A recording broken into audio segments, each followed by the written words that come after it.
नमस्कार, आदाब, बहुत बहुत स्वागत है आपका मेरे YouTube चैनल पर। मैं हूं आपके साथ बुशरा खानम फहद। अगर अभी तक भी आपने मेरे YouTube चैनल को सब्सक्राइब नहीं किया है तो मैं एक बार फिर से आपसे गुजारिश करूंगी कि आप मेरे YouTube चैनल को सब्सक्राइब करें, बेल आइकन पर हिट करें, ज़्यादा से ज़्यादा लोगों तक इसको शेयर करें ताकि मैं इसी तरीके से बेबाक बेखौफ तरीके से आपके सरोकार से जुड़ी खबरें आप तक पहुँचाती रहूँ। आपके इस सब्सक्रिप्शन से मुझे यकीनन हिम्मत और ताकत मिलेगी और आगे बढ़ने के लिए प्रेरणा भी मिलेगी।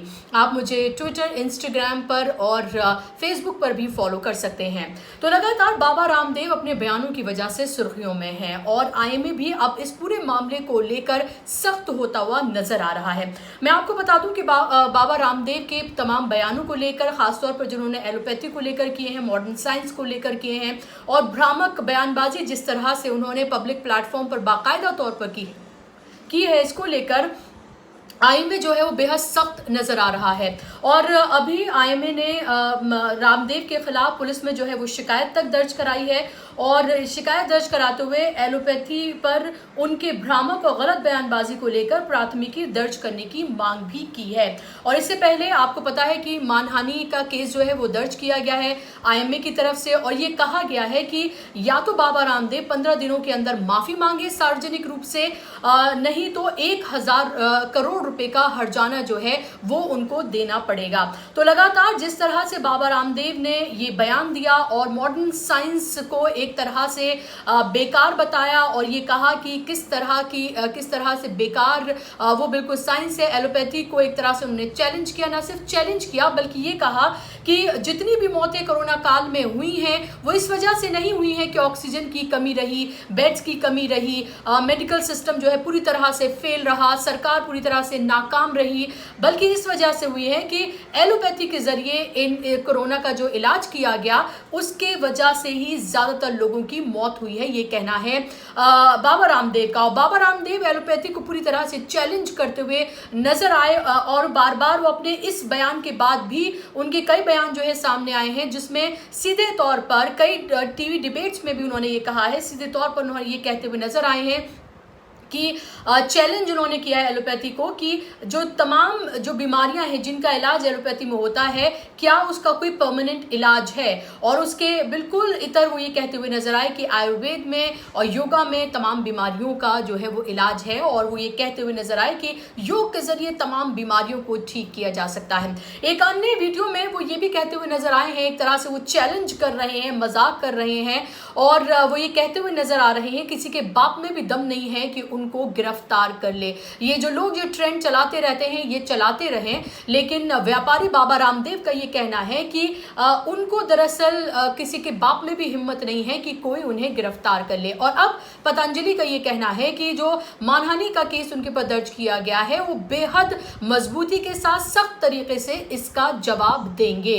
तो बाबा रामदेव कहीं से भी अपना बयान तो उन्होंने वापस लिया लेकिन कहीं से भी माफी मांगते हुए नजर नहीं आ रहे हैं। डॉक्टर हर्षवर्धन ने खेद जताया था इस पूरे बयान को लेकर उनके, लेकिन आईएमए जो है उनकी माफी से कम पर बात को मानने के लिए तैयार नहीं है। इंडियन मेडिकल एसोसिएशन का यह कहना है कि बाबा रामदेव को माफी मांगनी ही पड़ेगी जिस तरह का उन्होंने बेहद दुर्भाग्यपूर्ण, गैर जिम्मेदाराना जिस तरह का उन्होंने बयान दिया है।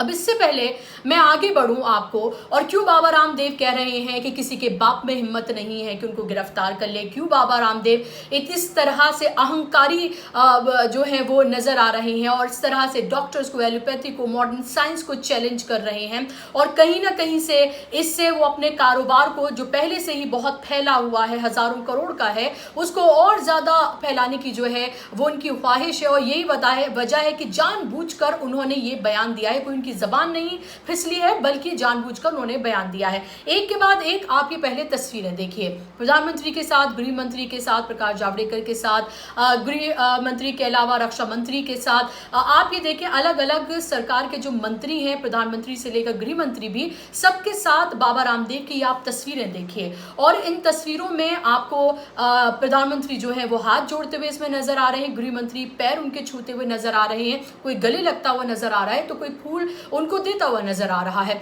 तो इससे साफ तौर पर आपको ये पता चल रहा होगा कि सरकार से उनकी कुर्बत कितनी ज्यादा है, सरकार से उनकी नजदीकियां कितनी ज्यादा है कि प्रधानमंत्री उनके आगे हाथ जोड़ते हैं और गृह मंत्री उनके पैर छूते हैं, रक्षा मंत्री उनको गले लगाते हैं और बाकी मंत्री उनको फूल मालाएं देते हुए नजर आते हैं। तो आप इससे समझिए कि बाबा रामदेव इस तरह के बयान आखिर क्यों दे रहे हैं। एक तरफ तो तमाम टीवी चैनल्स पर उनके बड़े बड़े प्रोग्राम्स चलते हैं, उनके एड्स चलते हैं, जिन प्रोग्राम्स में उनको डिबेट के लिए बुलाया जाता है उन प्रोग्राम्स के एड में उनके बड़े बड़े एड्स चल रहे होते हैं, ब्रेक में उनके एड्स चल रहे होते हैं। दूसरी तरफ सरकार से उनकी जो नजदीकियां वो किसी से छिपी नहीं है। ये कोई मैं आपको ऐसी जानकारी नहीं बता रही हूँ जो आपको पहले से नहीं पता है, लेकिन मैं आपकी याददाश्त के लिए एक बार फिर से आपको बता रही हूँ कि इन तस्वीरों से आप थोड़ा सा देख लें कि बाबा रामदेव की सरकार से किस तरह की नजदीकियां हैं। और यही वजह है कि वो अपना पूरा जो व्यापार है, जो एक तरह का साम्राज्य उन्होंने बनाया हुआ, उसको लगातार जो है वो फैलाते हुए वो नजर आ रहे हैं। कोरोना के इस दौर में भी बाबा रामदेव सिर्फ और सिर्फ अपने बिजनेस के बारे में ही सोचते हुए नजर आ रहे हैं। टीवी डिबेट्स में जाते हैं तो क्रोनोनिल जो उन्होंने दवा, जिसको देखें आप नाम भी देखें, क्रोनोनिल उन्होंने पूरी दवा का जो है नाम रखा, ये एक भ्रमित करने के लिए लोगों को कि दरअसल ये कोरोना से लड़ने की दवा है, जबकि वो सिर्फ एक इम्यूनिटी बूस्टर है, वो भी पता नहीं कितना है। उसको लेकर भी कई तरह के दावे हैं और कई तरह की बातें हैं।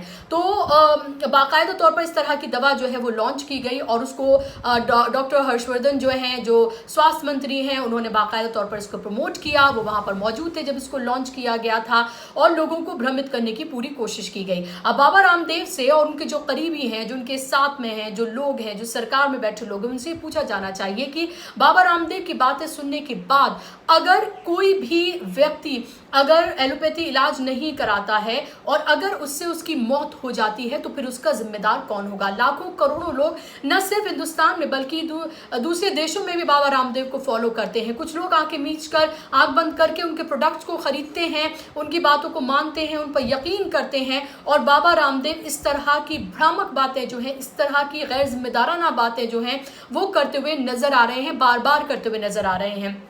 2014 से पहले उन्होंने आपको बेवकूफ़ बनाया कि जब सरकार जो है वो बदलेगी, क्योंकि वो जाहिर सी बात है कि 2014 से पहले बीजेपी का पूरी तरीके से प्रमोशन करते हुए नजर आ रहे थे। और उन्होंने कहा कि जोर शोर से बल्कि प्रमोशन कर रहे थे। उन्होंने कहा कि काला धन जब आएगा तो पेट्रोल डीजल जो है वो आपको 30 रुपये मिलेगा। अब 100 के पार पहुंच गया है। उनसे पूछा जाना चाहिए कि अब उसके लिए कौन जिम्मेदार है। जो एक्स्ट्रा पैसे दे रही है जो पब्लिक, क्या वो उनसे लिए जाने चाहिए अब? क्योंकि उन्होंने कहा था ना कि 30 रुपए मिलेगा, तो ना तो 15 लाख लोगों के बैंक अकाउंट में आए हैं और ना ही पेट्रोल जो है, डीजल जो है 30 रुपए हुआ है, बल्कि 100 रुपए हो गया है। लगातार मई के महीने में भी 11 बार से ज्यादा पेट्रोल और डीजल के दाम बढ़े हैं। अब पूछा जाना चाहिए कि अब इसके लिए जिम्मेदार कौन है। जब बाबा रामदेव लोगों को भ्रमित कर रहे थे, लगातार वो भ्रमिक जानकारियां लोगों तक पहुंचा रहे थे। 2014 से उनका इस सिलसिला, उससे पहले से उनका सिलसिला शुरू हुआ है और अब तक ये सिलसिला लगातार जारी है, जहां वो भारतीय संस्कृति के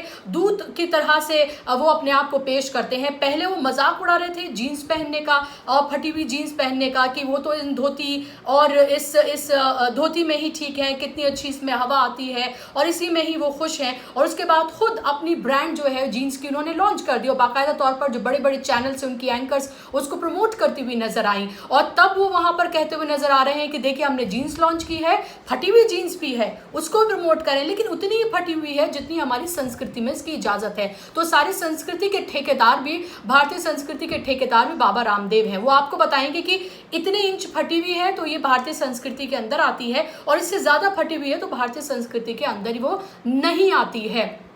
तो आपको मैं इन तमाम एग्जाम्पल से बताने की कोशिश कर रही हूं कि कैसे योग के नाम पर कारोबार करते हुए व्यापारी बाबा रामदेव लगातार लोगों को एक तरह से ठग रहे हैं और लोगों को एक तरह से भ्रमिक जो जानकारियां हैं वो लगातार पहुंचा रहे हैं। और ना सिर्फ भ्रमिक जानकारियां फैला रहे बल्कि आपकी जान से भी खेला जा रहा है, क्योंकि अगर जिस तरह से वो मॉडर्न मेडिकल साइंस का मजाक उड़ा रहे हैं और आपको जिस तरह की जानकारियां दे रहे हैं हैं, अगर वाकई में उनकी बातों पर यकीन कर कर आप अगर अपना इलाज ना कराएं उस एलोपैथी के जरिए, उस मॉडर्न साइंस के जरिए, तो आप ये सोचें कि आपके ऊपर कितनी बड़ी मुसीबत या आपके किसी अपने के ऊपर कितनी बड़ी मुसीबत आ सकती है। क्योंकि उन्हें तो ये लगता ही नहीं है बाबा रामदेव को कि ऑक्सीजन की कोई कमी है, बेड की कोई कमी है, या फिर शमशान में जो लाइनें लग रही हैं उससे तो उन्हें लगता है कि ये सब नेगेटिविटी फैलाई जा रही है, पॉजिटिव खबरें फैलाइए। फिर वो आपको ये बताते हैं कि 2 सिलेंडर्स यहाँ लगे हुए हैं ऑक्सीजन के,